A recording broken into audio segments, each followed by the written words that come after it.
بسم اللہ الرحمن الرحیم. میں ملک محمد اقبال امیدوار PP 137. میں عرصہ 11 سال سے PTI کے ساتھ کام کرتا رہا اور 2023 میں مجھے PTI نے 137 کا ٹکٹ دیا. لیکن یہ میری بدقسمتی سمجھیں یا کچھ لوگوں نے تو پیسوں کے عوض میری ٹکٹ بیچ دی اور میری ٹکٹ واپس کر دی. اور واپس ہونے کے بعد میں دل برداشتہ ہو کر میں بالکل گھر بیٹھ گیا. اور اس کے بعد 9 مئی کا واقعہ ہو گیا جس کی میں بزرگ مذمت کرتا ہوں.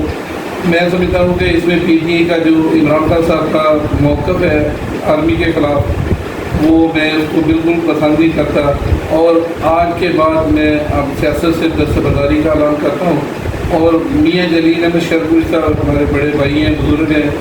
الحمدللہ ہمارا میں نازل سے ان سے ہمارا تعلق ہے اور انشاءاللہ آگے بھی رہے گا. بہت شکریہ.